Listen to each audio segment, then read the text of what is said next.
Hey everyone, welcome to Fighting Over the Card Catalog, a snarky look back on young adult novels of the 80s and 90s. I'm Jess. And I'm Steven, and I'm here to make my wife happy. We're taking a journey to find out how many terrible and hopefully some not so terrible books from my youth I can get my husband to read before he reconsiders this whole marriage. Hi. Hey, love. Hello, love.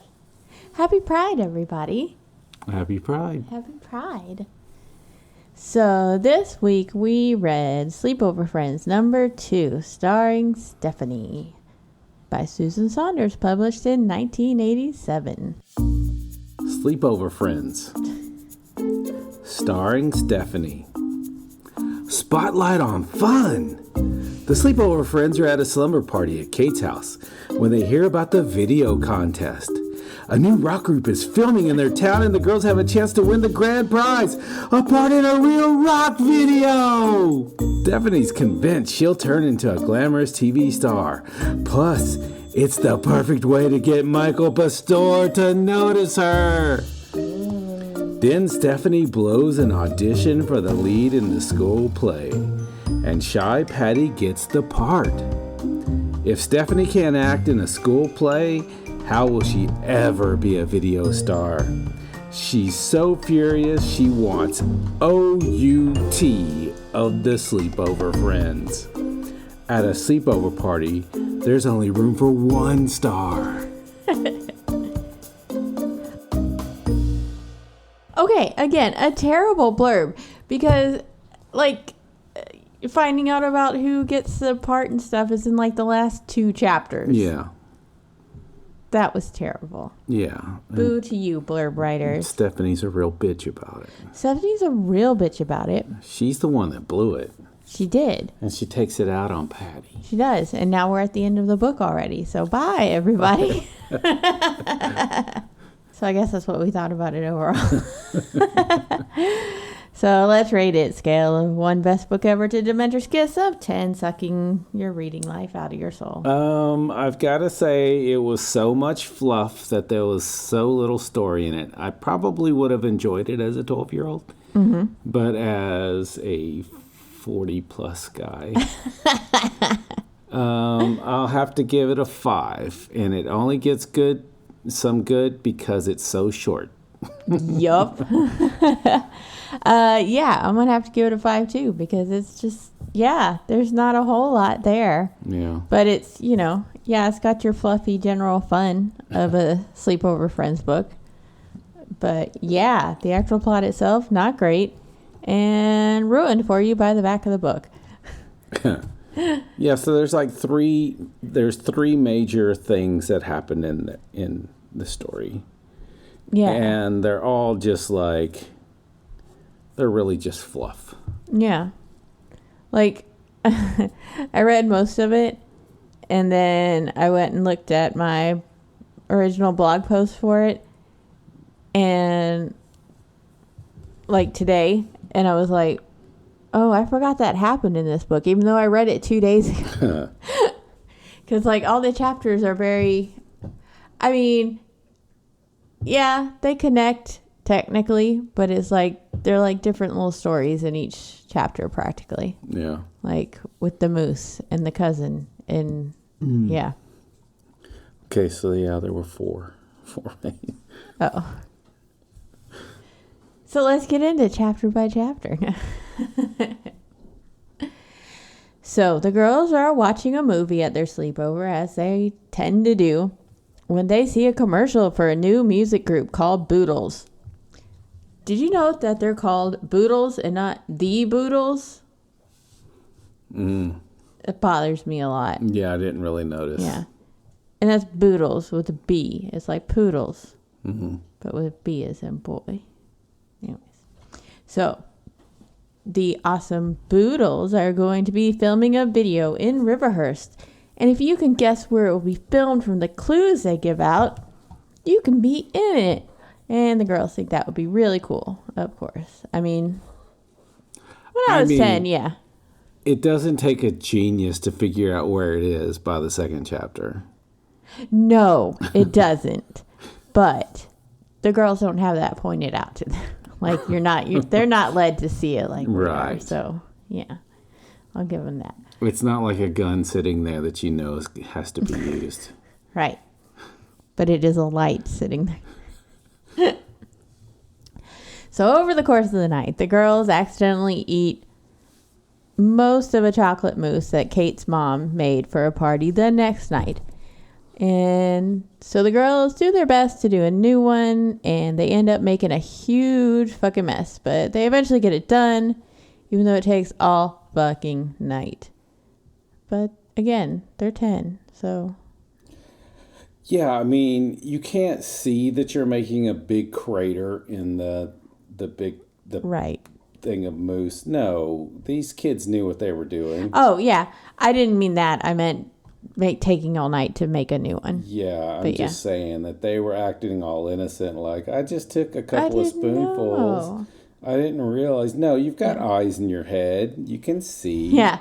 They say if they smoothed it all out, it would be like an inch. It's like, y'all, that was a lot. I would have been so horrified as a kid thinking about what those parents were going to say. I would have been freaking the fuck out. Yeah. I would have been like, you guys, what'd you do? Yeah. I'm going home. Yeah, right? I'm not sticking around for this bullshit. But yeah, they make so much noise that like Kate's mom and sister come down and find them in the midst of their trying to make a new one. And her mom's pretty chill about it. She's just like, this better all be cleaned up by the time I get up in the morning. So they were putting on fake nails right before this whole mousse disaster. Uh-huh. And they make a point of taking them off before cooking, which totally made it seem like it was leading up to one of the nails being in the new chocolate mousse. But nothing ever came of it. Yeah, that could have been something. Yeah, I totally thought that was going to happen. It's like, oh. Yeah, so no, because two of them take it off. And it's like, oh, okay, they're really making this a deal. So the mousse had sugared what on it? Crystallized violets. Yeah. So that's how they get caught, is they go outside to look for more violets. Actual violets to put in sugar. Yeah. I didn't know that was a thing for one thing. Yeah, I was picturing these candy things that you just do for decoration. Yeah, that you get on like the little cardboard thing. Yeah. Yeah. And then all of a sudden they're going out looking for real violets to put on it. And they see she knocks over they see a light on in the house. Yeah, Lauren sees a light on in the house. Meanwhile, the other one, whichever one, knocks over. Yeah, runs into a trash can, then everybody's up and the light goes out in the house. And yeah, and it's supposed to be an abandoned house. Yeah, this is house that's behind Kate and Lauren's and house. This is like the same chapter of the next chapter after they were they saw the video about the... Wait. Yeah. Are you telling me that the video is going to be done at the old McBride house? I don't know. We'll have to see. So, on their way to the mall the next day, the girls get talked into playing baseball with a group of boys. And Stephanie purposely messes up a throw so her crush, Michael Pastore, can score in baseball. Not like that. Now, it would have been more like noteworthy if she had caught the ball and gotten him out. Then he would have noticed her more than the fact that she dropped the ball and then he's running for home. And then it's all about him and how good I am and not about, a girl caught a ball and got me out. That's not how girls are conditioned, though. At least not then. No, you have to make the boy feel good about himself. There was a whole episode of Full House about this with Stephanie. It was after this book, though.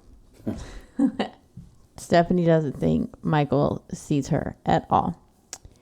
So the next day, I guess, when they hear about auditions for a school play, Stephanie thinks that's going to be the perfect way to get Michael to notice her.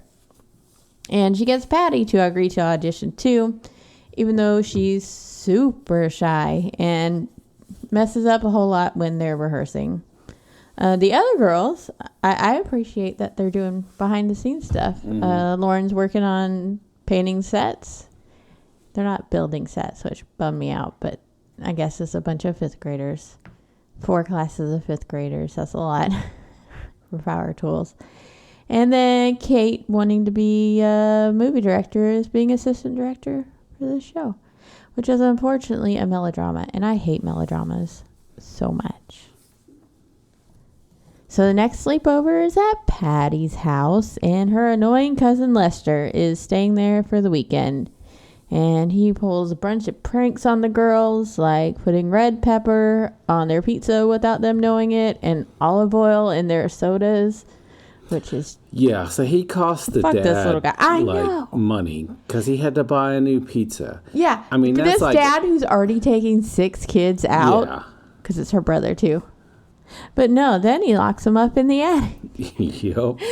They go up there. Apparently, they can make all sorts of noise up there, and her parents won't hear. So the first thing he did was he jumped out and scared them, and then like started karate kicking at their face.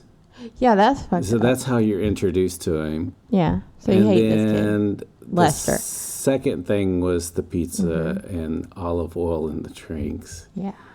And then and then his rat. Oh, he brought his fucking rat, and it gets into Stephanie's bag, I think. Yeah, and he puts it in. He puts it in. Oh, he put it in there. Okay. And then it runs under the bed. And then the dad runs in. Why are you girls screaming? And then he's like, the rat runs under the bed, and he's like, "Go get the broom for me." And then he's like, "I'm gonna kill it." And he's like, "You can't kill my rat." It's like, well, my dude, you shouldn't have put it in there. But I mean, yeah. And so then the last thing is they go up to the attic to rehearse, because that's where they can be loud and dance around and whatever, and not be heard in the rest of the house. Which doesn't make sense to me. And it seems like some of that would be over the parents' room, but okay. Yeah. And so anyway, he locks them in, and it's like cold. And they're banging on the door for several minutes, and nobody can hear them except for probably Lester. And her brother. For it. Yeah. Yeah. Yeah, but her parents can't hear. Apparently, it's on the other side of the house from the door to the attic. Did you ever live in a house that has like a proper door and stairs going up to an attic? We had like family friends that did, and it was one of the girls' like room, and it was but it was the oldest girl, so I was not allowed to go up there while she was there. I would sneak up, but I didn't. On the 3rd floor. I always kind of thought that was just something made up for like TV and movies and stuff, because it looks so cool. But all the attics I ever knew were the pull down stairs type. The Brady Bunch had one. Brady Bunch did have one, which took them a long time for anybody to move up there. And then there was a big drama when what was the oldest son's name? Craig. Yeah, when he moved out, who was going to get it next? Wow, we're pulling a lot of retro TV shit tonight. Okay. So anyways, Patty has to like climb out the window and down a tree. And then she tries to break in not break in. Apparently it's unlocked. Yeah. The kitchen window, and it sets off a burglar alarm. So everybody finds out Lester's shit. Yeah, some of them didn't even know they had a burglar alarm, and then they were like, "We never turn it on," but it ends up the switch is right next to the brother's room with the alarm. Is that how alarm systems work? I mean, pretty much. Now it's all digital controls, but I'm sure at one point it was just a switch. But yeah, basically. Okay. And I mean, isn't that something you have to subscribe to? Like with an alarm systems company or something? Well, I mean now, but no, you don't. You can have the actual alarm. Like we don't do ours because, we don't want to pay a subscription. Right. We have dogs. And we have dogs, big dogs. They're our alarm system, and they cost enough. But, like a family member had a house where something happened and their alarm went off, and you could hear it through the whole neighborhood. They lived in a cul-de-sac. Everybody could hear it. So everybody had to come out and see what was going on. And so from that, hopefully somebody calls the police, or like in this case, the police were like, oh, on the next street over and just heard it. So, like, in that case, they had service also because they were wealthy people and could afford to do that. But you wouldn't have to have a service to have the alarm go off like that and hopefully scare burglars away. Oh, yeah, that too. Yeah. Yeah, I guess that's probably pretty effective. Yeah. Okay. Yeah, so the police were on the next block and they heard it and they came over and the lights were on and you turned their lights on and it became a whole big deal. Mm-hmm. But that's the last of Lester. Yeah, and he still didn't get his ass. He did not. So far as we know, maybe something happened the next day. But hey, this is Sleepover Friends, and we're only here for the sleepover. Thank you.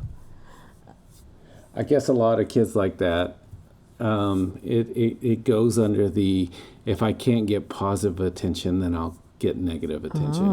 You're getting deep with Lester. Because kids crave attention. Right. And so it doesn't matter how they get. I mean, it matters, but then if they're not getting it one way, they will get it another. Right. Yeah. But, it's a great way to get attention.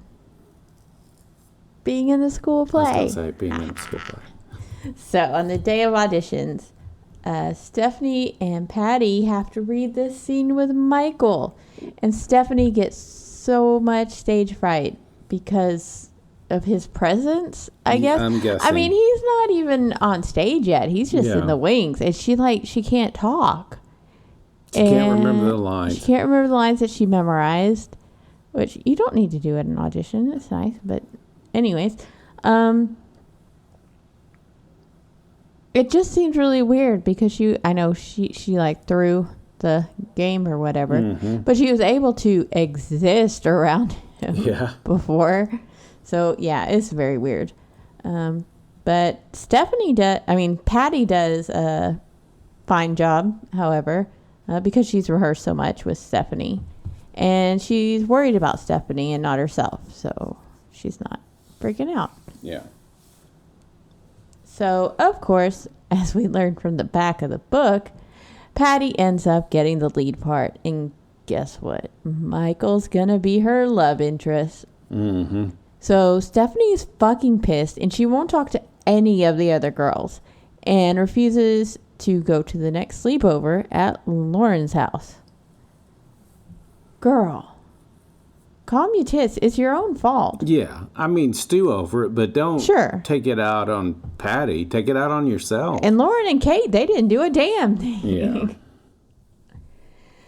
Yeah. But the three other girls have a sleepover, and they start hearing strange noises outside. They go out and figure it's coming from that old McBride house. I wonder what could be going on there. I don't know. So they take Lauren's brother's dog, Bullwinkle, with them for protection, and they go to investigate.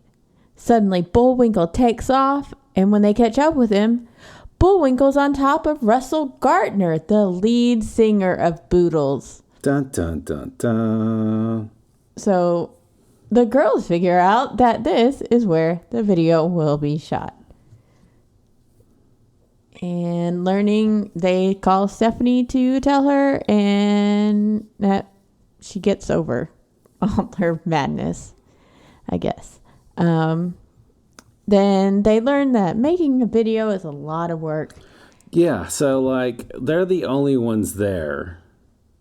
Yeah, it's like there's no extras. There's no adult supervision. No, there was no contract to be signed. No, this is crazy. And like, were they just going to shoot the video with themselves if nobody figured it out? That's what I'm guessing, because it happens like the next day. Yeah. Yeah.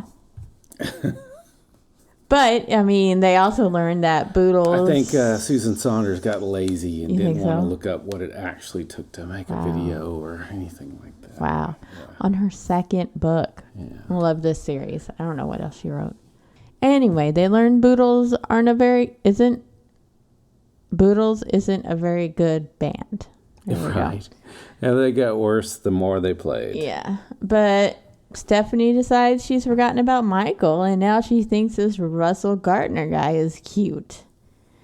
And the video is completely in Stephanie's aesthetic because it's like a white with black polka dots room. And, you know, Stephanie's whole thing is red, black, and white, which leads us to a fashion report. Finally. So for this video, with no adult supervision,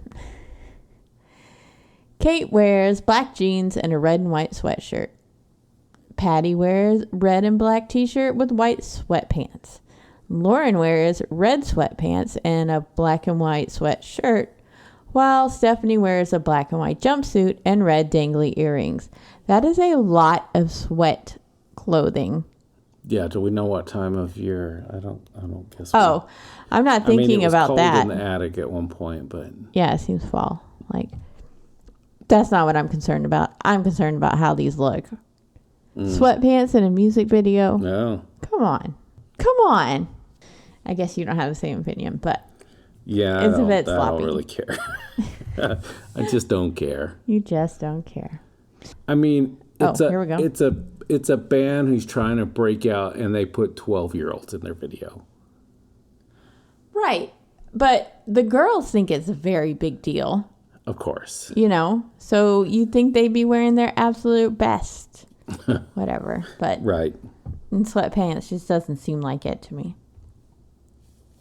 But Kathy Simons, the girl that they don't like, shows up to that baseball game wearing a pink sweatshirt with gray lines and blue triangles. That sounds superbly 80s, and I love it. And she's wearing sweatpants, blue ones, and high-top pink sneakers. Yeah, that sounds rad. And one more thing, and this confused you, sweater pants. Okay, before we get into that, I want you to know that Karen, Christy's little stepsister, does this in a BSC book as well. Wow. So it was a thing, apparently. Wow. Yeah. You were really bothered by it. Yeah, so I guess she's wearing tights, and she puts a sweater on as pants. Yeah. Like through the arms. And you're concerned that the neck hole. Well, I'm concerned about the whole thing, place. But I mean, yeah. You're concerned about the whole thing. I mean, how are you keeping it up? Maybe a belt. They don't go into that. So I'm thinking I should try putting on a sweater like that. Oh, you have fun with that. No, you get to take the picture if I do. All right. So we can put it on the Insta. You don't want to try it? No, thank you. So, being a Sleepover Friends book, let's have a quick rundown of all the foods mentioned. Oh, yeah, okay. Lauren's special dip, which who knows what's in that, but lemonade, Dr. Pepper, fudge, peanut butter and jelly sandwiches, taco chips, chicken salad, the chocolate mousse, popcorn, sour cream and onion chips, grilled cheese sandwiches, fudge balls, omelets, Hershey's Kisses, Frankenbeans, pizza, fudge ripple ice cream, chocolate chunk cookies, sweet and sour pork. All this in an 86-page book. But there's no discussion about weight, and after last week, I am here for it. Did you have any big problematic issues with this book? I mean, other than shooting a video with 12-year-olds with no adult supervision. Yeah. Not that I can think of. I don't know. Maybe you'll tell me some. Well, I mean, it's not like on like a socially conscious scale or anything. But Stephanie never apologizes to any of the girls, especially Patty. Oh, yeah, okay. What? I gotcha. You act like this heinous, raging little bitch to them for something that was your fault. And you don't apologize to them when they... And I mean, they didn't have to include her in the video. Right. They could have just gone on with it. But no, they were good friends. And Stephanie doesn't give a fuck. She's like, I'm going to go get this boy, Russell Gardner. So do you ever look through the ads in the back of the book? Oh, yeah, that reminds me. There was an ad that was called Pillow Talk. Yep, okay. I think too. So, yeah, okay. So there's an ad for the Sleepover Friends newsletter where you'll learn everything you need to know to have a great sleepover with your friends. Learn how to plan your fantastic sleepover party, decorate, plus exciting information on food, games, music, and much more. Plus, there's an interview with the writer of Sleepover Friends, which they don't name the author in that, which is weird. But anyways, yeah, unfortunately, this whole newsletter is called Pillow Talk. I mean, I'm sure I didn't get any, sexual connotations from that, hopefully, as a child. But yeah, the definition of pillow talk, according to Wikipedia, is the relaxed, intimate conversation that often occurs between two sexual partners after sexual activity, usually accompanied by cuddling, caresses, and other physical intimacy. It is associated with honesty, sexual afterglow, and bonding, and is distinguished from dirty talk, which usually forms part of foreplay, which I did not realize the difference. I mean, foreplay, sure, that would be before, but I didn't realize pillow talk was exclusively afterwards. But what of the things that we've shared? What of all the sweet words that you spoke in private? Well, that's just what we call pillow talk, baby. What is that from? That is from Army of Darkness. Wow. That's just what we call pillow talk, baby. Hey, we found the title of this episode. So, okay. I get it. We're talking about like honesty and I don't even want to say intimate conversations, but I mean, you could have intimate conversations with just platonic friends, I guess. Yeah, I mean... But anyways, yeah, that's... yikes. They could have come up with something else. They could have come up with something else. But it's extremely funny. And I love those things in the back of Scholastic and Apple books like that. Did you ever have those in any of the books you read? Yeah. To order more books? Right, yeah. Are there any for fan clubs or contests or something? Probably. Yeah. I mean, I vaguely remember stuff like that. Did you ever enter any of them? Oh, you know what I remember the most is from comic books. They were always in comic books, yeah. Yeah. I know there were ads for things. But I never, I mean, they had all this stuff for fan clubs and ordering things and yeah. Did you ever do that? It seems like I did, but most of the comic books I read were years old. Mm-hmm. So nothing. Oh, I know. I ordered something from Bazooka Gum or something like that. Oh, yeah? Yeah. Back in the day. Was it like a crappy little toy? Yeah, something. Yeah. Like Google Glasses, where the eyes come out, something like that. Oh, okay. See, when you said Google Glasses, I thought you meant the Google Glass. Yeah. I'm like, what kind of high-tech shit were you getting? Googly. Goggly. Yeah. Goggly eyes. Yeah. Okay. I got you. Yeah, I mainly remember fan club stuff. Yeah. For the Babysitter's Club and yeah. I remember being part of a fan club for it was like a computer game, and it was back when it was text-based, where you were, what was it called? It's like Ultima Online. You ever heard of that? Nope. Maybe it wasn't online. Yeah, because why would it have been online? Yeah, I can't remember it. So what was it? I mean, what was the game? Not the title, but the game itself. Yeah, that's what I'm trying to remember is the actual game. Oh. And it was like a newsletter that they would send out.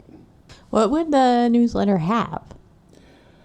Updates? I mean, I assume you don't get updates for it. I mean, it was nerdy stuff about different video games that were coming out, interviews with people who were in gaming and stuff. Okay. Yeah. Yeah, that sounds fun. I'm sorry. That's a big disappointment. It'll come to me at some point. Yeah? And I'll look over at you and say, ah! You'll be like, what? Well, if that happens within the next week, I'll put something up fun Facebook or Instagram or something.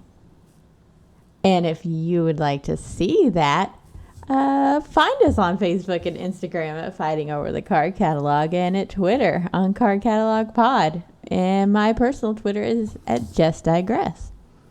Or you can email us at fightingoverthecardcatalog@gmail.com if you want to get in touch with us. Give us some book suggestions or something. Oh, and also because we did finally freaking have another fashion report. If you want to send in your interpretations, I guess, of these super cool fashions, that would be awesome. And subscribe to us on Apple Podcasts, Spotify, Stitcher, Google Play, iHeartRadio, and all the good places. And if you're enjoying the podcast, please tell your friends and share us on all the social medias and rate us on iTunes if you could. That would be really awesome. Next week, we're going to go back to our queen, Judy Blume, and read Tales of a Fourth Grade Nothing. You more excited about that one? Oh, yeah. It's a short Judy Blume book. I mean, it's like right in your wheelhouse. Yeah, and I don't remember the plot of the story. Okay. But I definitely remember the title. Right. So, yeah. Cool. So I know it was one that was memorable at some point. Okay, cool. So look forward to that next week. We're rereading the books of your childhood. So you don't have to. Bye, everybody. Goodbye.